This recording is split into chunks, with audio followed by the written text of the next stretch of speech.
Okay, part three. Part three. This is a three-part series that I'm doing. I am John. I'm with Garfield Heights Coin Club. And this is a three-part series of coin show etiquette. Part one was for the general public. Part two was for the dealer. Part three, this is for something you guys might not have thought of. This is for the promoter of the show, or the bourse chairman. The bourse chairman, or the show promoter, whoever is running the show, collecting money, positioning dealers, calling dealers. Let's say you're advertising your show on coinzip.com. This is for you. Coin show etiquette. Parking in the loading zone. There should be a dedicated loading zone area for your dealers. If you're a show promoter, your customer is your dealer. You should not allow first come, first serve. Whoever shows up first can just park right there in front of the door and leave their vehicle there. That is not good business. Table positioning, table repositioning. Dealers who move their tables a little bit and try to squeeze out a little bit of extra space, or maybe they. Are you okay, Benny? He just slipped. Maybe your dealers are bringing their own little 2x2 square card table and putting up some supplies. Is that allowed? Hey, how come I didn't know that I could do that? I would have done that, and then all of a sudden everybody's doing it. So you got to set the standard about table repositioning and allowing for side tables. Back tables. Are you providing back tables? If you are, everybody should have a back table. Charlie, sit. Sit. I'm not throwing this till you sit. Good boy. Okay, let's move on. Power cords. Are you providing power cords for your dealers? You should. If you've got dealer tables in the middle of the room, there should be power cords run down, giving all dealers power, not just the dealers on the periphery, not just for dealers to bring their own power cords. There should be power available very close nearby to every table. And yes, the dealer will bring their own power cord, but they should not bring a 40 or 50 foot extension cord to reach all the way on the other side of the room. That is not good etiquette.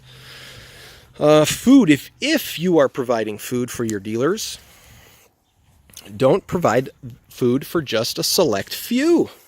You should be neutral. You should be Mr. Everybody. Accommodate all. Make sure everybody has the same opportunity, the same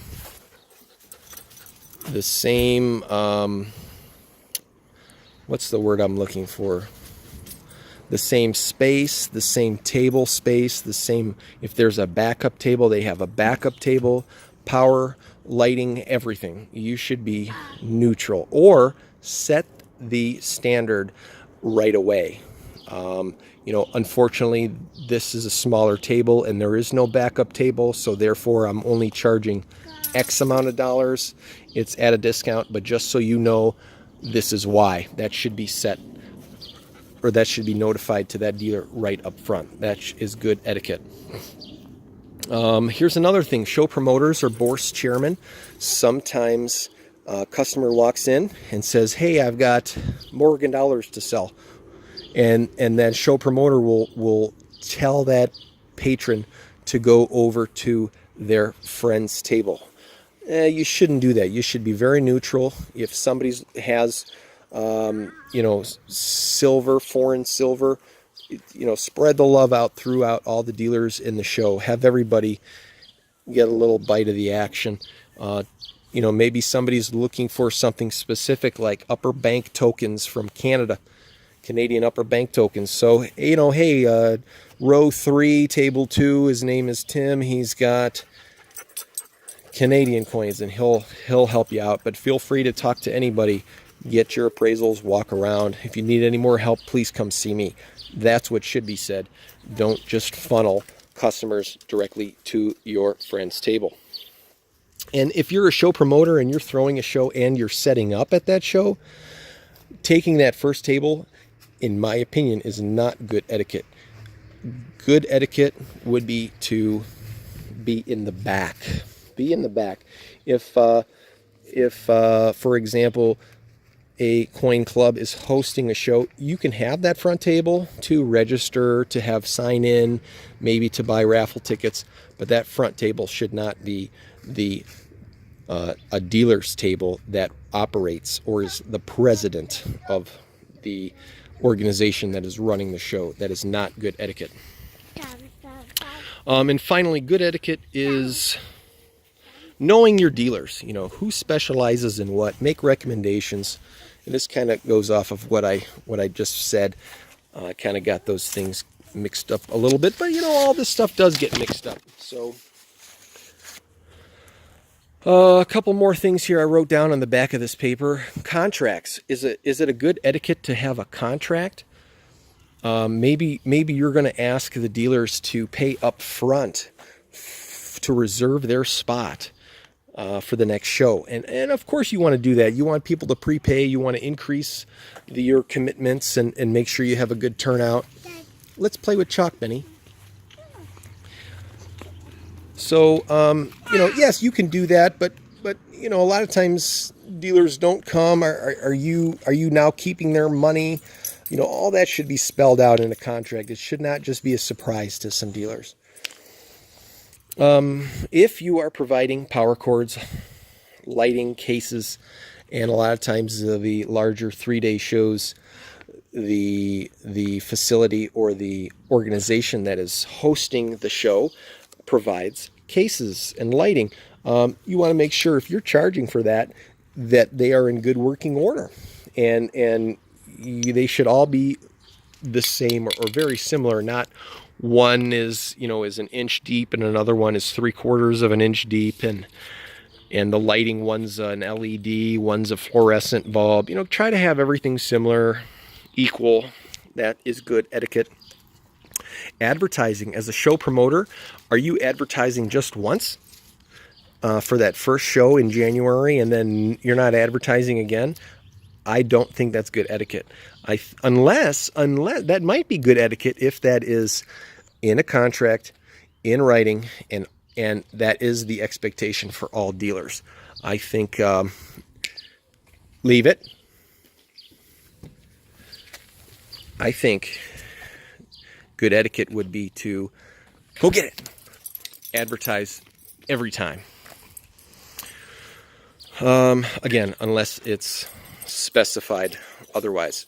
You're a show promoter, you got to listen to your dealers. The dealer is your customer. You got to figure out what the problem is and how to fix it. You know, maybe putting out a survey of how to improve for the next show. That would be a good idea. That's good etiquette. Cater to the dealers. They're your customers. Show promoters, they have a hard job. They gotta not only cover the cost of renting the facility, but return it in the same order as it was received. And I want to say thank you to all. Thank you to not only everybody who's watching this video. Thank you to all the coin show patrons, the customers, the people who accumulated a collection and are looking to buy or sell or add to it. I want to say thank you to all the coin dealers out there. And listen, I'm just one person in one town, and there's a lot more to coin show etiquette than these 3 little videos that I came up with. Thank you to all the show promoters. Without show promoters, there might not be as many shows around. And the coin show, I believe, my opinion, is the heart and soul of this industry. I don't think it's the online websites. They are taking over. eBay is a big one. You know, eBay is good, but there are a lot of crooks out there. I think if you're going to a coin show, that's the heart and the soul of the coin industry and numismatics in general. I oftentimes refer to coins, but I do mean banknotes as well. Thanks for watching. This is John. That's Charlie. And let's see. Benny, say bye. The three of us signing out. Thanks for watching. Coin Show Etiquette. Have a good one. Please leave any comments you have. Add to this stuff, guys. Add to it. I don't know it all. I just want to help educate. Thank you.